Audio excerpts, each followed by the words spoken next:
नमस्कार प्रिय भक्तों, स्वागत है आपका रिलीजियस वाइब्स पर। आज हम श्रवण करेंगे वैशाख मास के शुक्ल पक्ष की पावन मोहिनी एकादशी की व्रत कथा। भगवान विष्णु के मोहिनी रूप की जय कथा न केवल मनमोहक है बल्कि मनुष्य के समस्त पापों और दुखों का नाश करने वाली है। आइए पूरी श्रद्धा के साथ इस कथा का श्रवण करें। कथा शुरू करने से पहले प्रिय भक्तों, भगवान विष्णु का आशीर्वाद पाने के लिए और कथा का पूर्ण फल प्राप्त करने के लिए कमेंट में जय श्री हरि लिखें। तो चलिए शुरू करते हैं। एक समय धर्मराज युधिष्ठिर कहने लगे कि हे कृष्ण, वैशाख मास की शुक्ल पक्ष की एकादशी का क्या नाम है तथा उसकी कथा क्या है, इस व्रत की क्या विधि है, यह सब विस्तार पूर्वक बताइए। श्री कृष्ण कहने लगे कि हे धर्मराज, मैं आपसे एक कथा कहता हूँ जिसे महर्षि वशिष्ठ ने श्री रामचंद्र जी से कही थी। एक समय श्री राम बोले कि हे गुरुदेव, कोई ऐसा व्रत बताइए जिससे समस्त पाप और दुख का नाश हो जाए। मैंने सीता जी के वियोग में बहुत दुख भोगे हैं। महर्षि वशिष्ठ बोले, हे राम, आपने बहुत सुंदर प्रश्न किया है।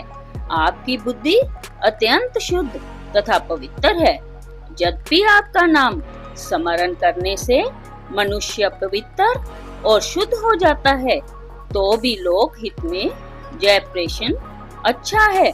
वैशाख मास में जो एकादशी आती है उसका नाम मोहिनी एकादशी है।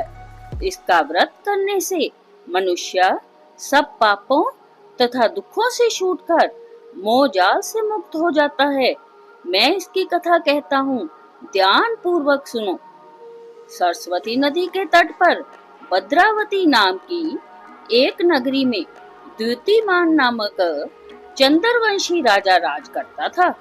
वहाँ धन धान्य से संपन्न व पुण्यवान धनपाल नामक वैश्य भी रहता था।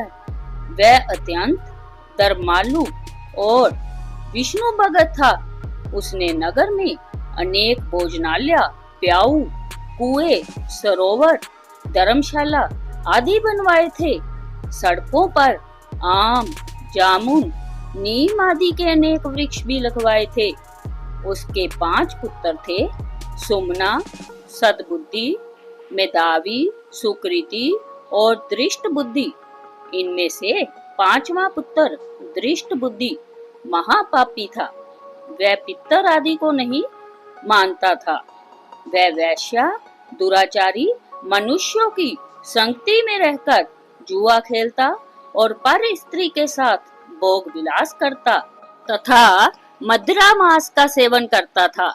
इसी प्रकार अनेक कुकर्मों में वह पिता के धन को नष्ट करता रहता था। इन्हीं कारणों से त्रस्त होकर पिता ने उसे घर से निकाल दिया था। घर से बाहर निकलने के बाद वह अपने गहने कपड़े बेचकर अपना निर्वाह करने लगा। जब सब कुछ नष्ट हो गया तो वैश्य और दुराचारी साथियों ने उसका साथ छोड़ दिया। अब वह भूख प्यास से अति दुखी रहने लगा। कोई सहारा न देख चोरी करना सीख गया। एक बार वह पकड़ा गया तो वैश्य का पुत्र जानकर चेतावनी देकर छोड़ दिया गया, मगर दूसरी बार फिर पकड़ में आ गया। राज आज्ञा से इस बार उसे कारागार में डाल दिया गया। कारागार में उसे अत्यंत दुख दिए गए। बाद में राजा ने उसे नगरी से निकल जाने को कहा। वह नगरी से निकल वन में चला गया।